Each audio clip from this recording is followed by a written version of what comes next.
Shadows over Kansas City. Part 5. Godforsaken Cowtown.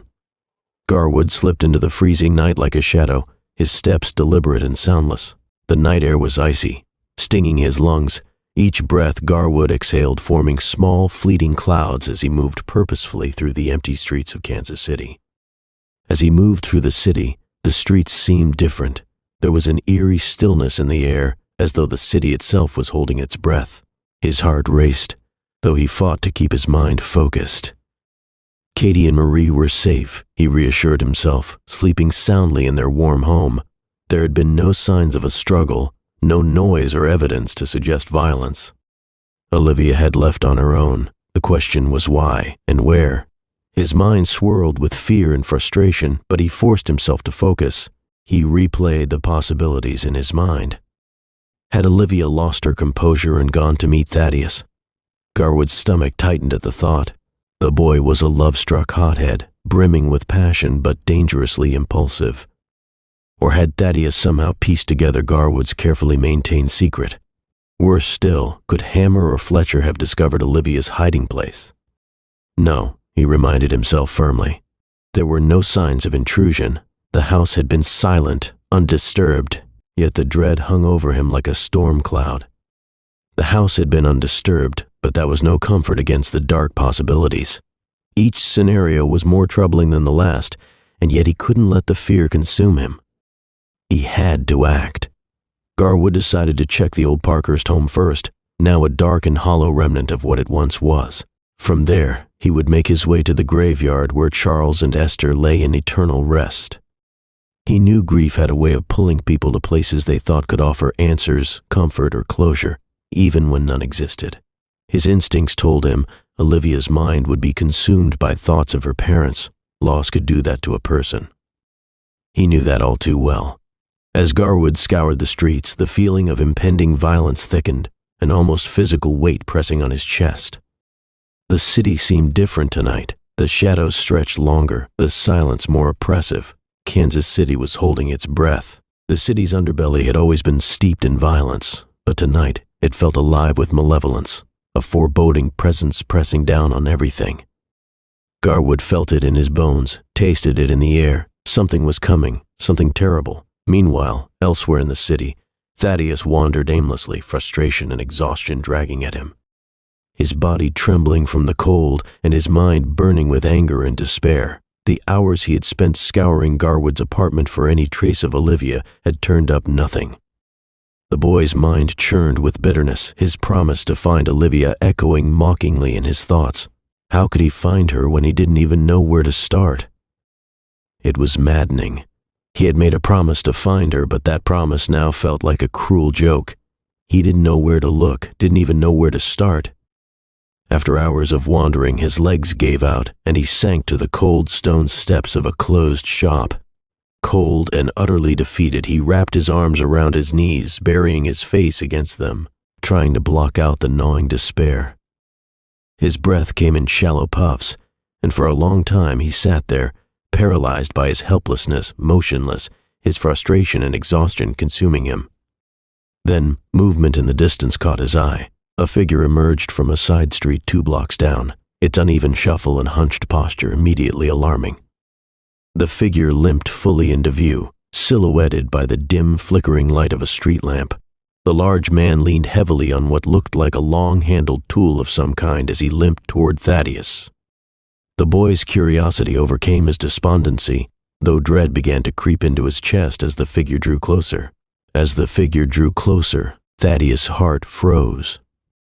The man's face came into view, twisted with rage and pain. Recognition slammed into Thaddeus like a freight train. Hammer. Recognition flashed between them. Panic surged through Thaddeus, and he scrambled to his feet, slipping and sliding as his cold-stiffened limbs failed to cooperate. The hulking gangster's eyes locked onto Thaddeus, and a cruel grin spread across his face. Thaddeus's heart leapt into his throat as Hammer let out a guttural roar, a sound of pure, unhinged rage fueled by pain and frustration from the evening's events, the sound reverberating down the empty street. Thaddeus bolted. He ran harder than he ever had before, his heart hammering against his ribs. Hammer's injuries slowed him, but not enough. Hammer raised a revolver with his free hand, and the crack of a gunshot shattered the night like a thunderclap in the frozen silence. The bullet tore through Thaddeus's side, the searing pain sending him sprawling onto the icy sidewalk. His head struck the frozen ground, and the world spun violently. His vision blurred, darkened, and closed in. He couldn't tell which way was up or down, couldn't focus on anything but the burning agony in his ribs. The darkness clawed at the edges of his vision. Through the haze of pain, Thaddeus heard a commanding voice. "Hey, what's going on here? Freeze!" Thaddeus's vision briefly cleared, enough to see a uniformed patrolman sprinting toward them, his gun drawn. "Freeze, drop the gun!" came the officer's command. Hammer turned, laughing maniacally as he fired at the officer. The shot missed, and the officer returned fire, but Hammer turned and limped away as fast as his injuries would allow, disappearing into the labyrinth of alleys. The officer gave chase for a moment before returning to the boy sprawled on the icy ground. The officer knelt by Thaddeus. "I don't know what kind of trouble you've gotten yourself into, son," he muttered, "but you can't be up to anything good wandering around at this hour." Thaddeus, dazed and bleeding, let out a faint gurgle. "Hold on, kid," the officer muttered, crouching beside Thaddeus and gently lifting him. Thaddeus felt himself being carried, his head lolling back as his vision swam. He caught fleeting glimpses of the streets passing by, the city tilted and upside down in his clouded view. Then he saw her. Thaddeus's clouded vision caught a glimpse of golden hair shining faintly in the dim light. Golden curls spilling from beneath a hat, tear-streaked cheeks. Olivia. As they passed the gates of a cemetery, she was slipping through the bars, her scarf and hat barely concealing her identity. "Olivia." Thaddeus tried to call out, but the words came out as a wheeze. He struggled weakly in the officer's arms, but the man shushed him. "Quiet now, son. You're banged up bad. No sense making it worse." Thaddeus tried again to call out to her, but the sound caught in his throat, escaping only as a wet, bloody gurgle. Olivia glanced toward the officer and his seemingly lifeless cargo, but in the darkness she didn't recognize him. She turned and hurried away, her figure vanishing into the shadows. At the cemetery, Olivia had been barely aware of her surroundings as she made her way through the rows of headstones. The night's events had drained her, leaving her with only the cold and the weight of her guilt. She knelt between her parents' graves, her fingers brushing the frost-covered earth as fresh tears streamed down her face. Her scarf slipped from her shoulders, golden hair spilling free, but she paid it no mind.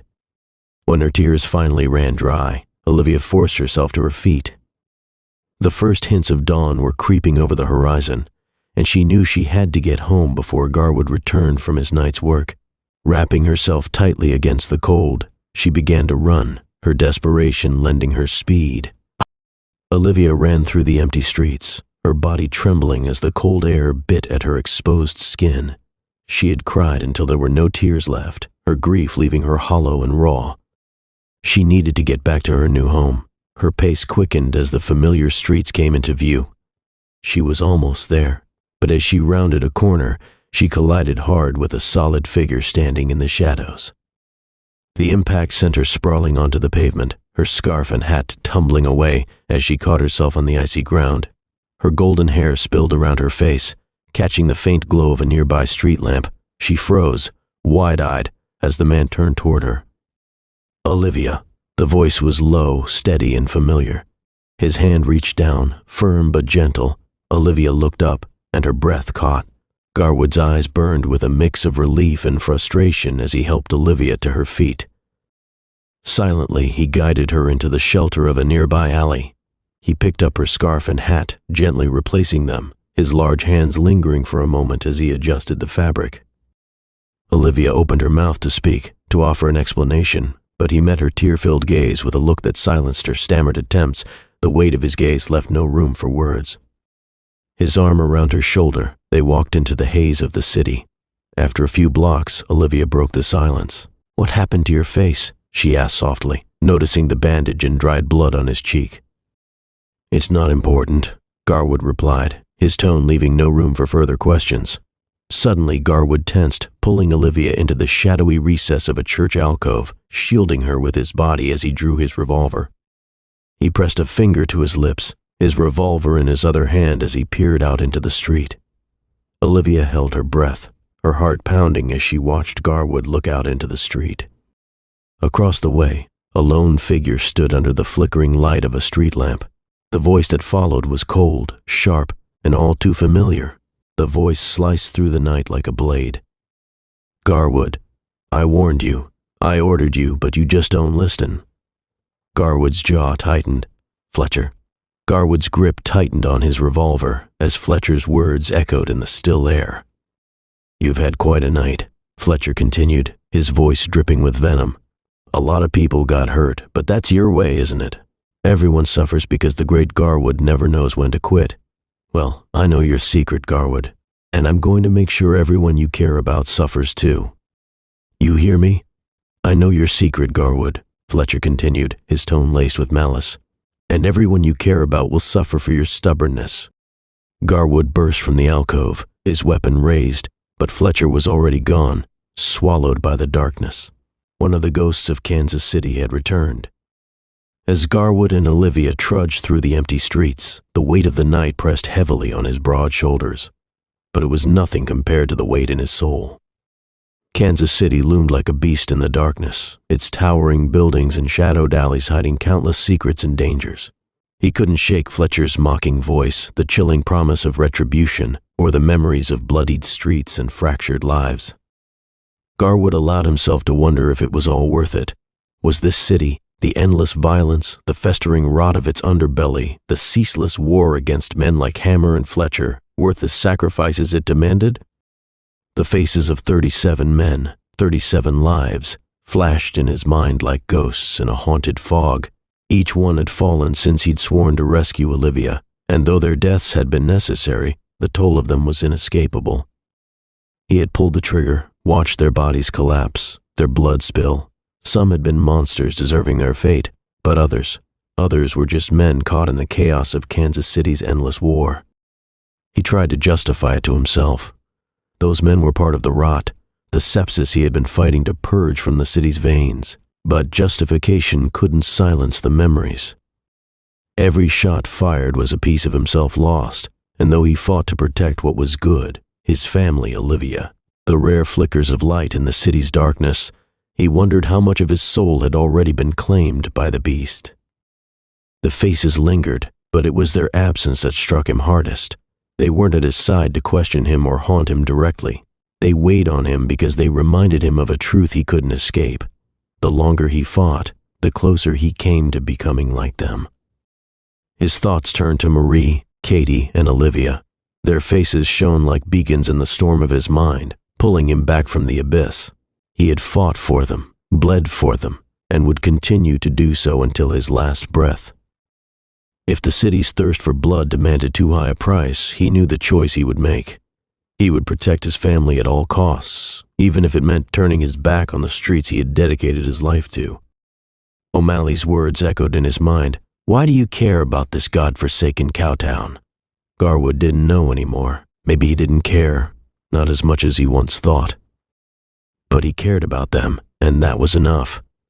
Garwood wasn't afraid to die. He feared what might happen before he did, what lines he might cross, how much of himself he might lose. Was it worth it? He couldn't answer, not anymore, but he couldn't stop. Not while Marie, Katie, and Olivia were safe, warm in the home he had built for them.